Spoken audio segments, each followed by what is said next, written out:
C'est le jeu d'Antoine, c'est le jeu d'Antoine. C'est rigolo.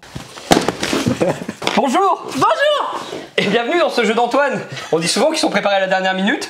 Là c'est particulièrement vrai, n'est-ce pas? Oui. Tellement bien que j'ai pas eu le temps de prévoir grand chose. Donc Ok. du coup, que fait-on quand on n'a pas le temps d'imaginer des choses nouvelles? On repompe les bonnes formules qui marchent bien. Et donc, c'est la formule du est-ce que ça existe, est-ce que ça existe pas? Ok. Ok. Donc je vais vous nommer quelque chose et c'est la première personne de vous deux qui répond. Ok. Qui dit ça existe pas. Ok. Si vous donnez la bonne réponse, vous avez le point. Si vous donnez la mauvaise réponse, vous offrez le point à l'autre. Oh, Bien C'est sûr. simple chaud. que ça. Ok. Chaud. Voilà, ouais, c'est pratique comme ça, c'est pas mal. Comme j'ai vraiment aucune imagination, j'ai refait les mêmes thèmes que la dernière fois. Donc il y aura une partie Yu-Gi-Oh et une partie Pokémon. Voilà. Ok. Parce que voilà, on est quand même des gros experts dans le domaine Ah, et bah ça. ce serait dommage de pas en profiter. Ah oui. C'est clair. Catégorie Yu-Gi-Oh! Est-ce que ça existe? L'extension L'ombre de l'infini. Ça me paraît trop simple. Ça existe. L'ombre de l'infini, ça existe, monsieur. Attention, les jetons, ils sont là. Hop. Ça me paraît trop simple. Ouais, mais des fois il faut. On va être que dans des extensions, évidemment. C'est le plus rigolo chez Yu-Gi-Oh! C'est les noms d'extensions. Est-ce que ça existe? Les champions des ténèbres. Ça n'existe pas. Ça n'existe pas. Pour l'instant, il s'en sort très bien. Il T'as doit faire au révisé. pif. T'as révisé. T'as révisé. Non, je te jure que non. Est-ce que ça existe? La genèse du duelliste. Tu te laisses en espérant qu'à un moment tu te trompes. Ça n'existe pas. Ça n'existe pas, Ah. la genèse du duelliste. Eh ben, si, ça existe. Allez. Onde de choc du photon. Ah, il est bien celui-là, ça existe. Ça existe, onde de choc du photon. Ça m'étonne pas, photon, ça me dit un truc. Ah oui, parce qu'il y avait les guerriers tachyoniques ou un truc comme ça la dernière fois. Bref. Est-ce que ça existe? L'extension la crise maximale. Non. Eh bien, malheureusement, ça existe. Ah, le seul où je me déclare. Maximal, il est génial. On passe au Pokémon. Allez. Bah 4 ouais. Pokémon. Est-ce qu'il existe Cactupercute? Oui. Eh bien, c'est faux. Cactupercute. Je l'ai Déçu, il aurait été inventé drôle. il y a 10 minutes. Incroyable, je l'imagine trop avec des gants Mais- de boxe et tout. Mais pareil, c'est ouf. J'ai eu un doute, il a fallu que je vérifie. Est-ce que Baloutre existe? Oui. Eh bien, Baloutre n'existe pas, je l'ai inventé non plus. Baloutre, ça Aussi. mange quoi d'une loutre? Pardon. Prêt? Est-ce que Crabominable existe? Oui. Crabominable existe. Mais oui. Et est-ce que Denticris existe? Oh, j'espère pas. Oh, j'espère pas. Je sais pas, je te laisse répondre. Non. Denticris? Il Non, existe. je le laisse. Il existe? Est-ce que Denticris existe? Oui, monsieur. Non. Denticris existe. C'est un 7-2. A tout de suite dans la vidéo.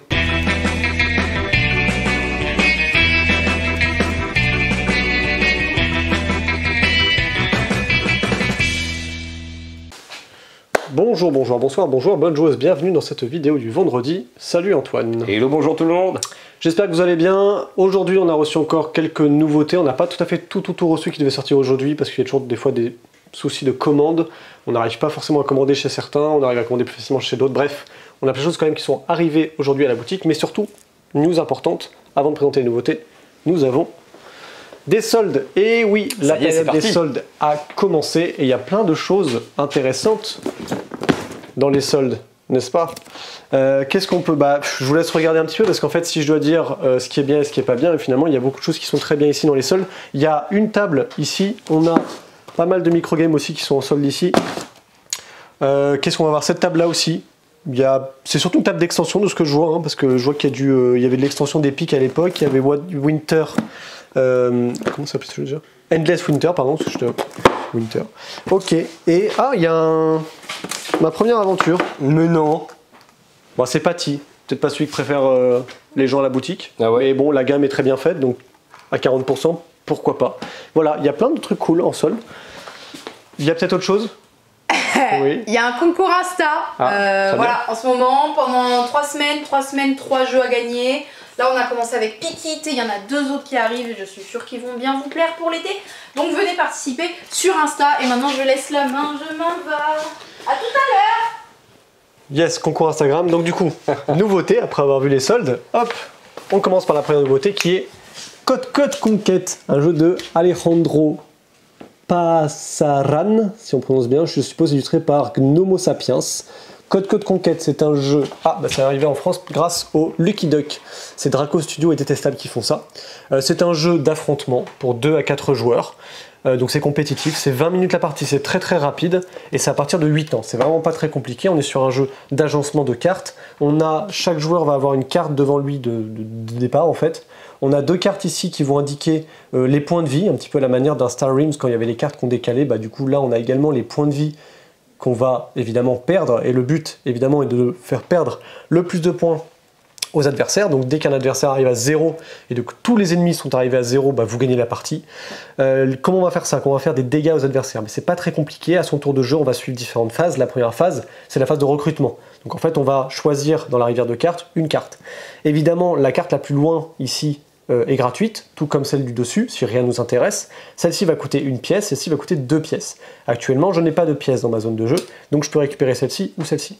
Quand je prends une carte, je vais pouvoir la positionner de façon à recouvrir au moins une case. Je peux en recouvrir plusieurs, je peux en recouvrir 2 par exemple, mais je dois au moins en recouvrir une. Donc je pourrais décider par exemple de faire ceci. Voilà, hop, je recouvre ça comme ça. Une fois que j'ai fait ça, l'adversaire va faire de même, en sachant qu'on aura décalé les cartes, donc évidemment je rends accessible la carte en seconde place, bah, du coup gratuite. Donc l'adversaire pourrait se dire, bah tiens, je vais récupérer celle-ci parce que bah, finalement elle est assez cool, donc je la récupère. Et puis en mettant, on va recouvrir ça comme ça. Hop, voilà. Une fois qu'on a tous fait ça, on va arriver sur la phase de dégâts. Et en fait, ça va être lié aux différentes icônes que vous aurez. En fait, l'idée c'est qu'il va y avoir 4 icônes essentiellement pour le combat. Ça va être les dégâts physiques, donc avec les cases en rouge avec un petit poulet et une épée, qui vont être bloqués par les boucliers, donc en métal ici. Vous allez avoir les dégâts magiques, qui eux, en contrepartie, vont être bloqués par les miroirs, les boucliers magiques, évidemment. On fait le total des dégâts, et on va l'additionner, du coup on va le donner, on va l'infliger à tous les adversaires. Les adversaires, eux, vont regarder pour chaque dégât physique et magique ce qu'ils peuvent bloquer. Le truc, c'est que pour infliger des dégâts, pour comptabiliser vos points d'attaque ou de défense, il faut vous créer des zones. C'est-à-dire qu'une case isolée n'est pas une zone, malheureusement. Donc là, par exemple, j'ai qu'une seule zone de dégâts magiques, donc je vais infliger 2 dégâts magiques à tous les joueurs. Il se trouve que l'adversaire, lui, en termes de résistance magique, il a rien du tout, parce qu'il n'a même pas une seule zone de bouclier magique. Donc il se prendra forcément 2, donc il perd 2 points. Et lui, à son tour, il va regarder ce qu'il peut infliger comme dégâts. Bah, là, pour le coup, il n'en a pas. Il se trouve que si, par exemple, j'avais pu infliger, dans ce cas-là, 2 dégâts physiques, lui n'aurait rien reçu. Pourquoi? Parce qu'il a une zone de 2 boucliers. Et donc, il bloque 2 dégâts physiques. Donc l'idée, c'est qu'à chaque tour, comme on va pouvoir récupérer les cartes, bah, il va falloir essayer d'optimiser. Attention à pas trop se spécialiser, parce que vous risquez après d'en prendre plein la tronche si les autres joueurs se spécialisent dans vos défenses les plus affaiblies. Donc c'est là où, du coup, les dilemmes dans le jeu sont importants. Parce que déjà, dans le choix des cartes, vous allez essayer de récupérer en contrepartie ce qui est gratuit.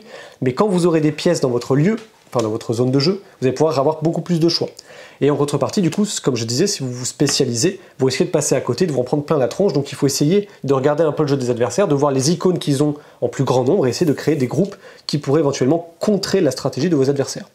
C'est un jeu de cartes très très simple, mais qui accompagne de petites variantes qui permettent notamment de commencer avec des départs asymétriques. Votre carte de départ, vous la retournez, ce qui fait que là, bah, j'ai beaucoup plus de défense que l'autre joueur par exemple, mais j'ai pas du tout d'attaque. Voilà, petite subtilité. En plus de ça, là je vous ai montré, c'est plutôt cette carte-là qu'on joue, mais dans une variante, on peut également, lorsqu'on est arrivé à la moitié de nos dégâts, on peut retourner ceci et avoir un petit bonus en plus. Voilà pour Code Conquête, c'est super simple, très accessible. Et on enchaîne ensuite avec Karakoum. Karakoum, c'est un jeu qui m'a énormément fait penser à la lecture des règles de Aramini Circus, qui était chez Yellow dans la gamme minigame, que vraiment j'adorais. Je comprends pas pourquoi ce jeu n'est pas resté comme tant d'autres, parce que je le trouvais vraiment top. De mémoire, c'était un Bruno Catala d'ailleurs, je sais pas si c'était tout seul dessus. De mémoire, c'était un Bruno Catala. Je saurais pas te dire. Karakoum, on va avoir un jeu dans lequel on va essayer d'avoir le plus de points de victoire et on va jouer un marchand qui va du coup traverser le désert de Karakoum.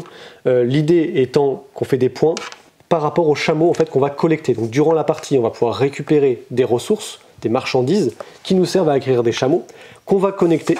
Et lorsque la pioche de chameau est vide, celui qui a le plus de points, donc les points qui sont indiqués sur les chameaux, l'emporte. C'est méga simple. À votre tour de jeu, à la manière d'un aventurier du rail, vous allez pouvoir faire une action parmi 2. La première action que je peux faire, c'est récupérer des ressources. Donc pareil, à la manière d'un aventurier du rail, je peux piocher des cartes qui sont visibles, et je vais en piocher 2, donc j'en pioche d'abord une par exemple, et ensuite, hop, on en révèle une autre, et je me dis, bah tiens, celle-là m'intéresse aussi, je la prends. Ou alors, j'aurais pu décider de piocher face cachée si rien ne m'intéressait. Parmi les ressources, vous en avez de différentes couleurs. Il y a toutes les couleurs de chameau. Donc en fait, il y a du violet, du rouge, du bleu, du orange, du vert. Et il va y avoir des fois dans les ressources de l'or qui correspond à un joker. L'idée, c'est que, donc, soit à mon tour, je pioche 2 cartes, face cachée ou face visible, et je les ajoute à ma main. Soit du coup, j'achète un chameau. Quand j'achète un chameau, en fait, l'idée, c'est que le coût sera indiqué en bas du chameau. Mais il faut faire attention qu'il peut y avoir une taxe supplémentaire pour les chameaux, et ça va dépendre de la couleur du chameau qui est le plus proche de la pioche.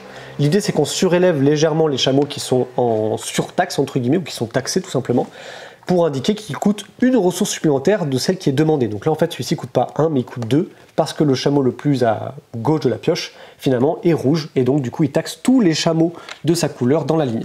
Donc là, l'idée, c'est que par exemple, à mon tour, bah, je pourrais décider avec une carte verte de prendre celui-ci, ou une carte orange de prendre celui-ci, par exemple. Si je décide, par exemple, de prendre une carte verte, enfin de prendre le chameau vert, pardon, je paye une carte, hop, je récupère ce chameau, et je vais le connecter immédiatement. Alors attention, il y a des règles de connexion.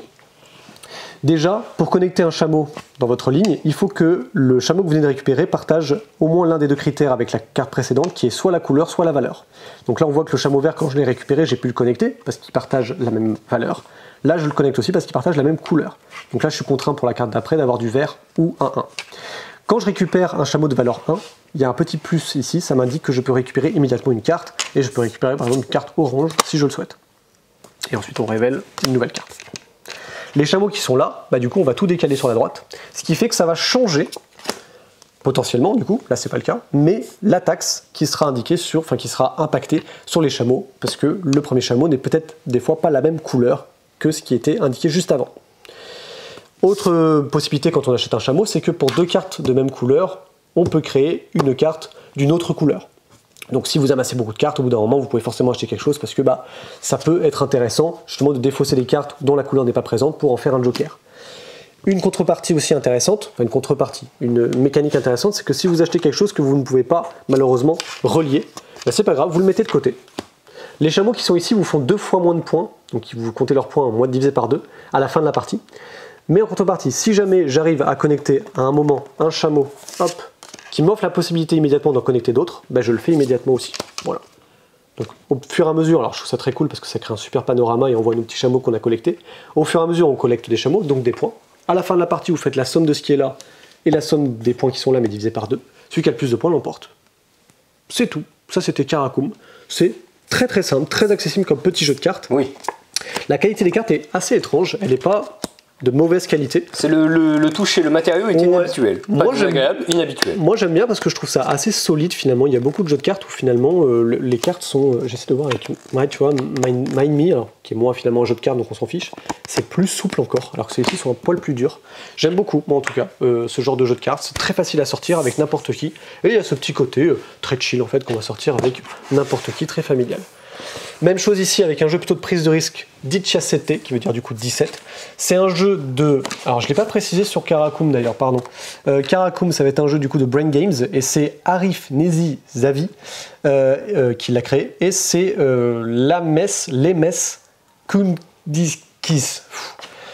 C'est dur. Qui l'a illustré. Et je trouve l'illustration franchement très chouette, parce que c'est dur de faire un beau jeu des fois qui est minimaliste. Donc, 17, qui est un jeu de Munetoshi Ariyaya, et c'est illustré par Petra Eriksson. C'est un jeu, je ne vois pas l'éditeur, c'est helvétique, si je ne dis pas de bêtises. Dans 17, vous allez du coup avoir un jeu de prise de risque où on va jouer des cartes de valeur sur une rangée qui est commune à tous les joueurs. On va jouer des cartes face visible ou alors face cachée, c'est vous qui voyez. Et à chaque tour, vous allez jouer piocher. Donc à chaque fois, vous jouez vos cartes et vous piochez. Ça crée une ligne de chiffres. Et il faut que la somme, en fait, évidemment, lorsqu'un joueur va annoncer qu'effectivement, il y aura 17, on va regarder la somme. Si jamais effectivement il y a plus que 17, la personne va se tromper, ne gagnera pas de points. En revanche, si c'est inférieur à 17, comme vous avez évité le 17, bah, du coup vous allez pouvoir gagner des points. L'idée c'est qu'il faut gagner 3 points pour gagner la partie. Quand vous allez annoncer ça, les autres joueurs peuvent vous mettre en doute, et l'idée c'est qu'ils peuvent gagner des points comme ça, ou alors vous en faire perdre. Vous gagnez des jetons du coup, et au bout de 2 jetons mauvais, vous perdez un point de victoire. Donc ça vous demande que 3 points de victoire, mais avec des erreurs et des mauvaises intuitions, vous pouvez justement perdre vos points de victoire que vous avez gagnés. Il faut faire 2 erreurs pour ça malheureusement. En plus de ça, des cartes de valeur, vous avez des cartes avec Attends, je montre un peu le dos. Vous avez des cartes, déjà très colorées, mais des cartes événements, j'allais dire des cartes avec des effets. Des cartes comme par exemple le changement de sens avec le 0, ou alors du coup vous allez forcer un joueur à jouer 2 fois de suite. Il repiochera évidemment 2 cartes de suite évidemment. La petite carte surprise qu'en général on va jouer face cachée, qui fonctionne un peu comme dans Monstrolicious. Ok. Je crois, qui est en fait une sorte de piège. Du coup, l'adversaire, quand il va révéler ça, carrément. Malheureusement, il va se faire avoir. Donc c'est un petit jeu pareil, hein, c'est marqué de 2 à 6, 10 minutes la partie clairement, à partir de 8 ans. Donc pareil, super jeu de stop ou encore, de prise de risque. Un peu de bluff évidemment, parce que quand on va jouer des cartes face cachée, on va faire croire qu'on a joué des grosses valeurs alors que c'est pas vrai du tout. On va déclencher des effets pour embêter les autres joueurs. Bref, un petit jeu familial, comme on les aime, et je passe la main. Coucou YouTube, enfin recoucou, je triche un peu. Du coup, je vous avais dit à tout à l'heure, eh bien me voici, me voilou, pour Leaf, berceau d'automne chez Lucky Duck Games, sinon c'est un jeu de base de Weird City Games par Tim Eisner et magnifiquement illustré par Angela Riza. Hop là, c'est 1 à 4 joueurs, 30 à 45 minutes de partie à partir de 10 ans et c'est au prix de 35 € pour des magnifiques matériels. Hein. Les feuilles que nous avons là sont en bon gros carton épais.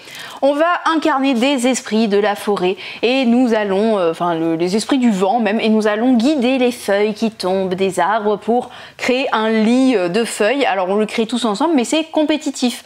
Vous allez gagner des points de victoire qui sont les glands à travers plusieurs choses, principalement en prenant des animaux et en les mettant à hiberner dans vos grottes, mais aussi en escaladant l'arbre avec votre petit écureuil.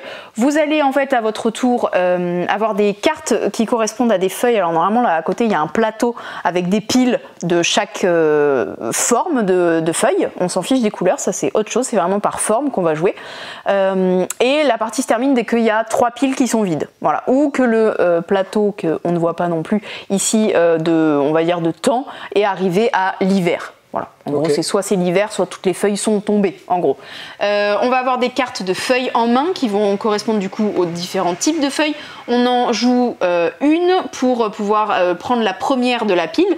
La couleur sera donc imposée. Imaginons qu'en haut de la pile des feuilles de ginkgo, ce soit la rouge. Vous la prenez et vous allez la connecter à une qui a déjà été posée sur le lit de feuilles. Imaginons celle-ci, vous la collez, hop, on va dire... Ici, hop, vous allez en fait coller des petits morceaux de feuilles et c'est là où il y a les œillets. Tous les endroits qui sont reliés à d'autres œillets vont vous activer des pouvoirs. Par exemple, on va enlever celle-là parce que c'est pas très visuel, mais là, en posant cette feuille-là, il a activé une fois du orange, 2 fois du orange, une fois du jaune, une fois du vert. On va dire que celui-là, il l'a mis après. Vous voyez, parce qu'il a collé ces petits morceaux de feuilles à d'autres morceaux de feuilles de couleur. Donc en gros, en fonction de quelle feuille il a touché avec la sienne, ça va activer des pouvoirs. Les feuilles vertes qu'on connecte vont nous permettre de piocher des cartes. Autant de connexions vertes vous donne autant de cartes vertes piochées, donc cartes feuilles. Le orange, si je me souviens bien, c'est que vous récupérez des jetons soleil, que je vais vous expliquer à quoi ça sert. Les oranges... Les oranges, vous piochez des animaux, voilà. Les jaunes, vous récupérez du soleil, ça logique. Les marrons, vous allez récupérer un petit champignon de votre réserve de champignons, un bébé champignon, et le mettre sur la feuille que vous venez de connecter. Et vous allez aussi avoir, elles sont où, les rouges. Ouais, c'est ça. Les rouges vous permettent de monter sur l'arbre. Votre petit écureuil à votre couleur va monter et en fonction de là où vous allez monter, ça va vous donner des bonus, soit piocher une carte feuille, soit avoir des glands, donc des points de victoire, soit des petits soleils, sachant qu'il y a des embranchements en fait sur le chemin, donc vous choisissez un peu comment vous escaladez votre arbre. Les jetons soleil, à quoi ils servent? Eh bien, quand vous en dépensez 3, vous avez le droit d'avancer sur la piste de temps qui amène à l'hiver. Et le premier à avancer gagne un bonus, par exemple de soleil ou de points de victoire. Sachant qu'à un moment, vous allez arriver à la première gelée. Au bout de, je sais plus, 3 déplacements par exemple, vous allez arriver à la première gelée.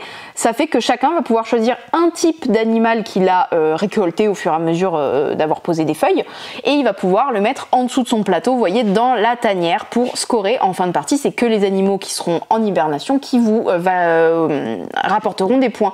C'est en fonction du nombre de mêmes animaux, donc c'est des collections à la fin de la partie. Si vous avez réussi à mettre plein de renards, imaginons 6, et ben vous avez 6 points. Un seul corbeau en hibernation, bah, ça vous rapportera qu'un point. Donc quand vous récupérez les animaux, vous essayez de faire des collections et de récupérer les mêmes types d'animaux. Les champignons, eux, vous permettent de, quand vous les faites grandir, donc quand vous posez une feuille marron pour faire pousser des champignons, soit vous en posez un nouveau, c'est un bébé, soit vous décidez de faire grandir en grand champignon un de vos précédemment champignons. Eh bien, si quelqu'un fait une connexion avec une feuille à vous, enfin une feuille où il y a un de vos champignons, vous gagnez un petit gland en plus. Voilà, en gros, ça sert un peu à être opportuniste et à profiter des futures connexions des autres joueurs. Vous ne profitez pas de vos propres connexions. Si vous connectez une feuille avec une où vous avez déjà un champignon dessus, vous gagnez pas plus que ça. Voilà, c'est à peu près tout là. Voilà, ben voilà, hein, c'est plus simple. Vous avez le récap ici des couleurs et des pouvoirs. Je me suis même pas aidée de ça. Voilà, c'est à peu près tout. Donc c'est principalement un jeu un peu good vibe où vous prenez la feuille et vous l'arrangez comme vous pouvez pour faire le plus de connexions possible et activer les bons pouvoirs. Voilà, en fonction de quoi vous connectez, ça va vous déclencher différents pouvoirs. C'était donc Leaf. Maintenant, on passe à un autre jeu, pas du tout la même ambiance. C'est Charles. Voilà, mettez en commentaire qu'est-ce que c'est pour vous cette forme. Personne ne dit rien dans cette boutique, chut, mais je veux savoir qu'est-ce que vous voyez ici. Sinon, c'est un jeu fabriqué en France, voilà, c'est marqué hein, par Ludotopia.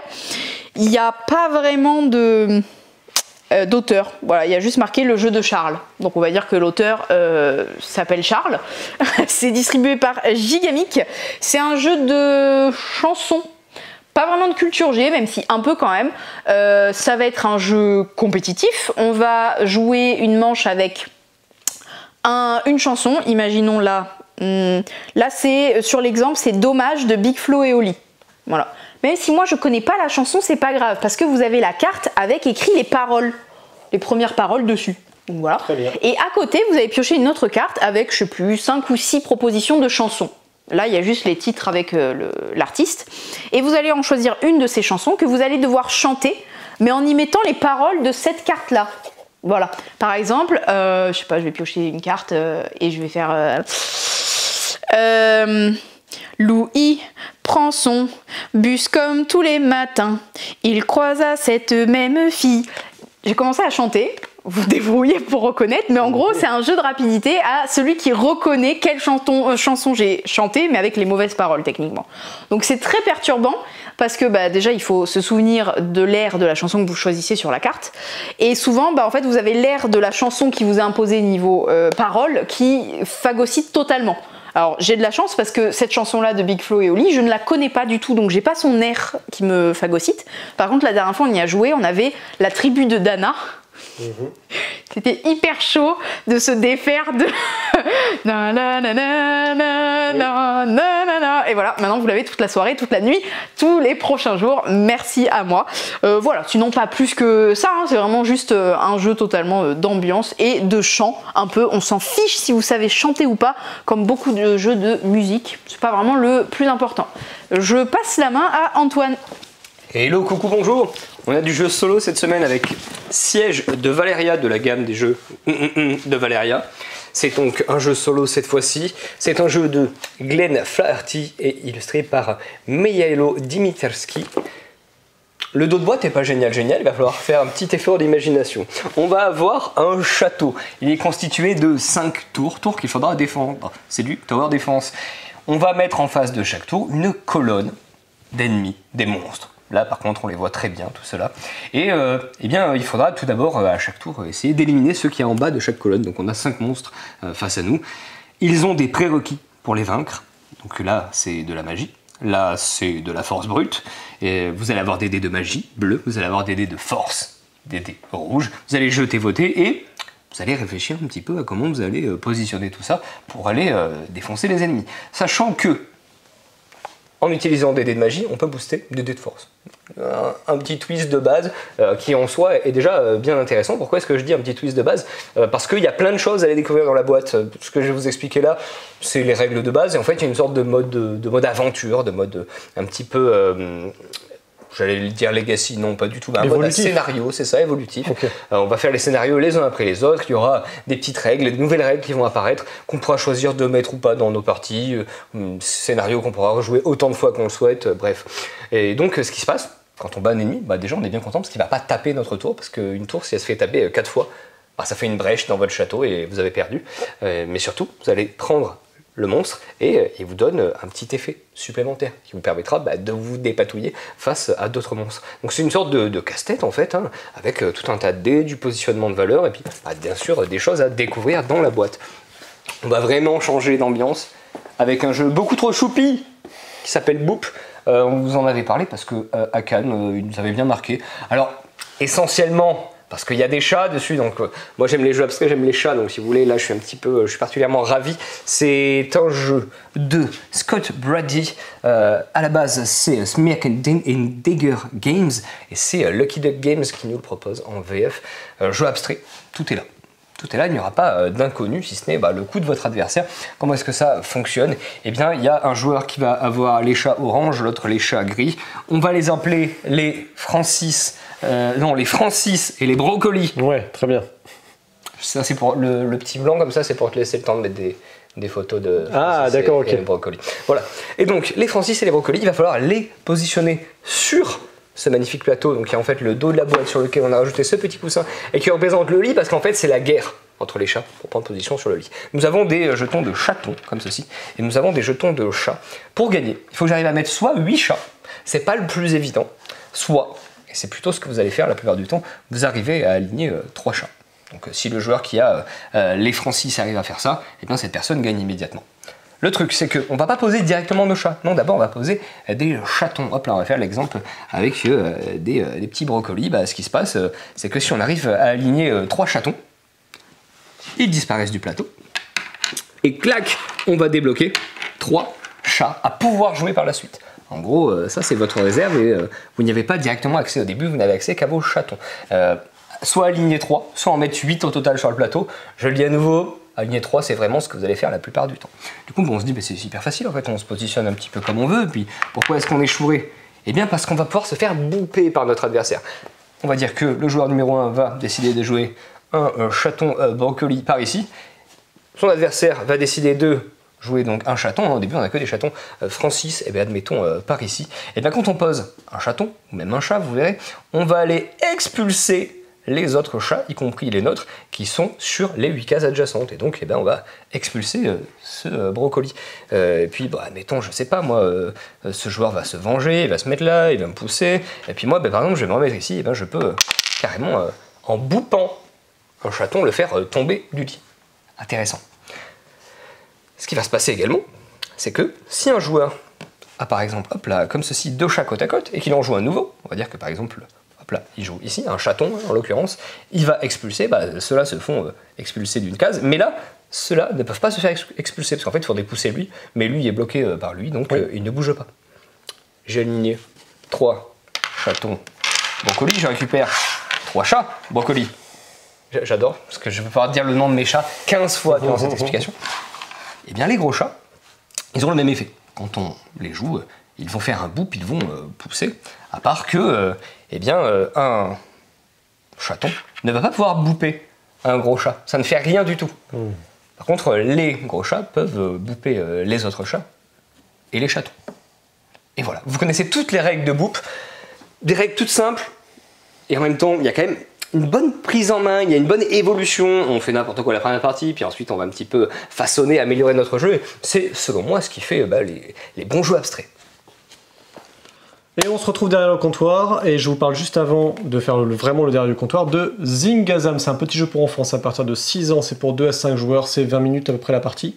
C'est un jeu de cartes qui peut s'apparenter à un jeu de flip, il faudra collecter des cartes, si ce n'est que du coup les cartes en fait elles ont des valeurs et différents animaux dessus. Les animaux vont chacun avoir une compétence spéciale, une petite caractéristique qui vous permettra de piocher, de voler des cartes, bref, d'à chaque fois rajouter un peu de chaos dans ces jeux de cartes assez traditionnels.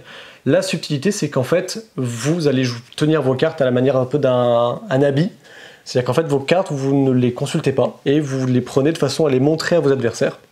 Et donc, ça devient un peu un jeu de déduction, en sachant que vous verrez le jeu de vos adversaires, donc vous pouvez deviner ce que vous allez avoir en main, si vous avez plus ou moins une bonne main ou pas.